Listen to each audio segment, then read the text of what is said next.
مریم سے فرشتوں نے کہا سلام اللہ علیہ. اب یہ آپ نوٹ فرما لیجیے کہ حضرت سیدہ مریم حضرت عیسیٰ علیہ السلام کی والدہ محترمہ اور کوئی عورت کبھی بھی نبی نہیں ہوئی, کبھی بھی نبی نہیں. اس لیے ہم کہتے ہیں کہ جو نبی کی والدہ ہوتی ہے وہ ولیہ ہوتی ہے, نبیہ کہہ نہیں سکتے. تو وہ ولیہ ہوئی تو ان سے فرشتوں نے کلام کیا, ان سے فرشتوں نے کلام کیا. اگر نبی کی والدہ سے فرشتے کلام کر سکتے ہیں تو نبی کی زوجہ سے کیوں کلام نہیں کر سکتے؟ اگر نبی کی زوجہ سے کلام کر سکتے ہیں تو پھر نبی کے نواسوں سے کلام کیوں نہیں کر سکتے؟ تو یہ جس نے کلام کروانا ہے اس کا معاملہ ہے, ہم درمیان میں آتے ہیں. تو برادر صاحب دیکھیے کہ اے مریم اللہ نے آپ کو کیا کر دیا, چن لیا. اللہ نے کیا کیا ہے, چن لیا ہے. ایک بات بتا کے اور آپ کو پاکیزہ کیا. کیا دی ہے؟ طہارت دی, پاکیزہ کیا. بس تباہ کے نساء العالمین, اور پھر ساری عورتوں میں سے بھی چن لیا جو عالمین کی عورتیں ہیں, ان میں سے بھی چن لیا. تفسیر کا میں نے حوالہ دیا, روح المعانی وہ بھی آپ بے شک پڑھ لیں, تفسیر کبیر رازی کی پڑھ لیں, جتنی عربک تفاسیر ہیں پڑھ لیں. اس کا ترجمہ بھی آج کل اویلیبل ہوتا ہے. اس میں انہوں نے ترجمہ جو لکھا وہی پیش خدمت کر رہا. انہوں نے کہا شاید تفصیلی حاشیہ دیا کہ فرشتوں نے کہا کہ مریم اللہ تعالیٰ نے آپ کو چن لیا کس کے لیے کہ آپ سے آگے حضرت عیسیٰ علیہ السلام کی پیدائش میں, اور ایسے پیدائش میں کسی مرد نے آپ کو چھوا تک نہیں, اور ہمیں بتا رہا ہے اور آپ کو پاکیزہ کیا. اب یہ میں ان کے تفصیلی الفاظ بیان کر رہا ہوں, اور لکھتے ہیں کہ یہاں پاکیزگی سے مراد یہ ہے کہ ان کے زنانہ جو عوارض ہوتے تھے اللہ تعالیٰ نے وہ کیا کر دیے, ختم کروا دیے. زنانی عوارض کا آنا ناپاکی کا باعث ہے. سبحان اللہ. تو فرمایا کہ زنانہ عوارض ختم کروایا. عام انسانوں میں قانون ہے کہ زنانہ عوارض نہ ہوں, اولاد کی پیدائش نہیں. ایسی بات ہے یا میڈیکل سے تعلق رکھنے والے بیٹھے ہوئے. تو یہاں قانون الٹا ہو گیا, یہ استغفار ہے. اب برادران اسلام آپ جہاں حدیث مبارکہ میں نے کہا میں دلیل پیش کروں گا. سیدہ عائشہ صدیقہ رضی اللہ عنہا, ان کے پاس ایک عورت آئی, اس نے کہا یا رسول اللہ اگر عورت کو احتلام ہو جائے تو کیا غسل کرے؟ تو سیدہ عائشہ صدیقہ حیران ہوئی. سیدہ عائشہ صدیقہ حیران ہوئی. انہوں نے سرکار سے پوچھا یا رسول اللہ کیا عورت کو بھی احتلام ہوتا ہے؟ مفسرین نے لکھا کہ یہ اس لیے انہوں نے پوچھا کہ اللہ نے کس چیز سے ان کو محفوظ رکھا ہوا ہے, کیونکہ وہ آیت تطہیر کے اندر تھی. اور برادران اسلام الحمدللہ ہم ڈنڈی نہیں مارے, جو اللہ تعالیٰ کے کلام نے بیان کیا وہی بیان کر رہے ہیں. پوری کی پوری یہ سورت الاحزاب آپ اٹھا لیجیے جس میں یہ ساری آیتوں سے پہلے سارا بیان ازواج مطہرات کا. اور اپنے استاد محترم شیخ الاسلام ڈاکٹر محمد طاہر القادری کی تحقیق میں آپ کی خدمت میں پیش کروں گا, اور ان کا بیان کیا ہوا جملہ وہ فرماتے ہیں کہ رب نے آیت تطہیر میں ازواج مطہرات کو شامل کر دیا. وہ جو چنیدہ کی میں بات کر رہا تھا, فرمایا کیوں کہ اس سے پہلے سارا بیان ازواج مطہرات کا. اے ازواج مطہرات تم اپنے آپ کو دوسروں جیسا مت سمجھو, تم نبی کی دنیا کو اختیار مت کرو, آخرت کو اختیار کرو. اس طرح رزق ناپاکی جو ساری کی ساری اس سے دور رہو, یہ تمہارا کام نہیں ہے. دنیا داری چھوڑو, آخرت میں بڑے درجات. یہ بیان کر کے پھر آگے یہ آیا جائے کہ اللہ چاہتا یہ ہے کہ تم سے کیا کرے, نجاست کو دور کر, گندگی کو دور کر دے, ناپاکی کو دور کر دے. وَيُطَهِّرَكُمْ تَطْهِيرًا, اور تمہیں پاکیزہ مصفا مزکا طیب طاہر بنا. تو ازواج فرمایا کہ ازواج مطہرات کو رب نے آیت تطہیر کا مصداق بنایا. سرکار نے خود شامل ہو کے چاروں اور کو اپنی چادر میں لے کے مولا ادھر تو نے تطہیر دی ہے, ادھر میں عطا کرا. بالکل ایسی برادران اسلام فرمایا مولا حرم مکہ کو تو نے ابراہیم علیہ السلام کے کہنے پہ حرم بنا دیا تھا, مدینہ کو میں حرم بنا.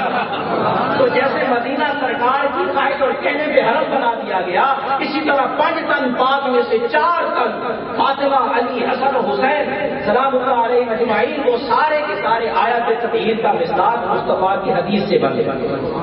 برادران اسلام یہ ہے اہل بیت اطہار کا مقدس مطہر گھرانہ. اب برادران اسلام رب نے کیسا پاک فرمایا، کیسا طاہر فرمایا؟ فرمایا اللہ چاہتا یہی ہے. ایک ہے اللہ کی مشیت اور ایک ہے اللہ کی چاہت. یہ ذرا اس میں تھوڑا سا باریک سا فرق ہے، نوٹ فرما لیں. ایک ہے اللہ کی بولی مشیت اور ایک ہے چاہت. مشیت میں قانون چلاتا ہے، نظام چلاتا ہے، وہ کیسی بھی ہو سکتی ہے، بھلے اس میں کسی کا نقصان عام لوگوں کو نظر آئے یا فائدہ نظر آئے، دونوں وہ چیزیں ہو سکتی ہیں. یہ مشیت ہے کہ رب نے نظام چلانا ہے. مر گئے، قبر میں چلے گئے، ہمیں کوئی اس کی خبر نہیں کیا ہو رہا، یہ مشیت ہے. یہ کیا ہے؟ اور قبر میں رہ کر کوئی رہنمائی کرتا ہے تو یہ اللہ تبارک و تعالیٰ کی رضا ہے. یہ رضا ہے، یہ ارادہ ہے. اور جب رب ارادہ فرما لیتا ہے تو قرآن کہتا ہے جب رب نے ارادہ کیا، اذا اراد شیئا ان یقول له کن فیکون، جب رب ارادہ فرماتا ہے تو چیز سے کہتا ہے ہو جا تو وہ ہو جاتی ہے.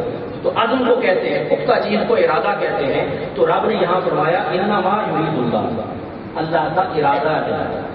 اللہ کا کیا ہے؟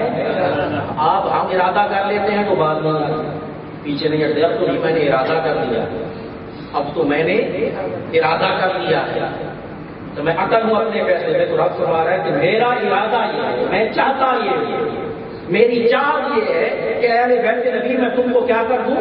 پاک اور صاف کر دوں اور ایسی صفائی عطا کر دوں یطہرکم تطہیرا. ابرزان اسلام. بعض مفسرین محدثین نے لکھا کہ اسی آیت کے مصداق پر سیدھا نساء العالمین پر بھی زنانہ وارد نہیں آتی.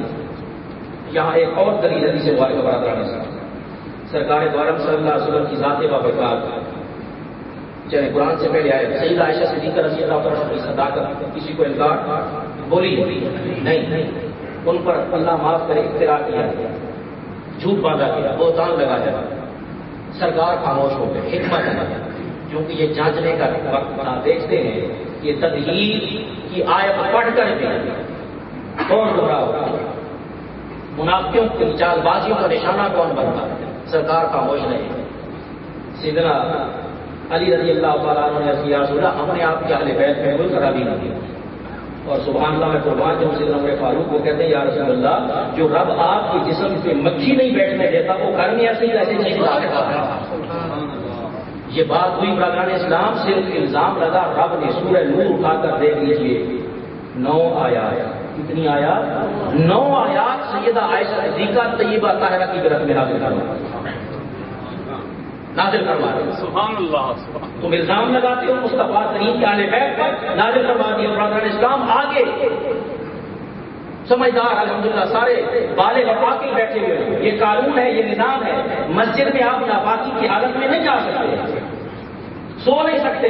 اللہ نہ کرے سو گئے کہ یہاں تک گئی اور ناپاک ہو گئے، احتلام آ گیا تو فوراً مسجد سے نکل جائے. آپ نہیں رہ سکتے ہیں. کیا خیال ہے، کیا سوچتے ہیں؟ یہ تو عام مسجد کی بات ہے، کوئی مسجد نبوی میں ایسا کر جب اس کی نمازوں کا ثواب 50,000 ہے تو ایسے گناہ بھی 50,000. آئیے حدیث مبارک سرکار نے حضرت علی رضی اللہ تعالیٰ عنہ سے فرمایا. یہ تطہیر کی جو بات ہے برادر اسلام، یہ انشاءاللہ کر کے جب میں کنکلوژن کروں گا پھر ساری بات آپ کو سمجھ آئے گی کہ ہم نے آپ کو کیوں بلایا ہے. سب سوچ یہ ہے کہ ہم نالج جو اوریجنل ہے وہ ہم آپ کو ڈلیور نہیں کر پا رہے. اور آپ کا پرابلم یہ ہے کہ آپ دکان بند نہیں کر سکتے، کام بند نہیں کر سکتے. مسئلہ یہ ہے جس کو دعوت دے گی میں تو بزی ہوں. الحمدللہ آپ دیکھیے ارادہ کیا. پچھلا مجھے یاد ہے پچھلے 10 محرم میں آپ سے آدھے لوگ تھے اور اس میں آپ دیکھیں لفظ ڈبل ہو گئے. اور مجھے یقین ہے اہل بیت اطہار کی محبت سے میں یہ یقین سے کہتا ہوں کہ انشاءاللہ اگلے میں آئیں گے تو میلاد النبی کا قسم ہوگا، جیسے اس پہ آپ کی پوری مسجد و پیر کا تباہ ہوگا. تو برادران اسلام سیدنا علی رضی اللہ عنہ سے سرکار فرما رہے ہیں اور صحابہ کرام کو حکم دیا. مسجد نبوی کے صحن میں بعض صحابہ کرام کے گھروں کے دروازے کھلے. سرکار نے فرمایا صحن پہ کھلنے والے سارے دروازے بند کر دیے جائیں. ایک علی کے گھر کا دروازہ کھلا ہے، ایک میرے گھر کا کھلا ہے، سارے بند کر دیے. فرمایا لا يحل لأحد ان يجنب في هذا المسجد غیری وغیرک یا علی. اے علی تیرے اور میرے علاوہ ناپاکی کی بھی کسی کی حالت اگر ہوتی ہے اس مسجد میں نہیں آ سکتا، بل فرض تیرے اوپر تو ناپاکی کی بھی حالت آ جائے پھر بھی تو مسجد میں آ سکتا ہے. کیا ثابت ہوا؟ ثابت یہ ہوا کہ اہل بیت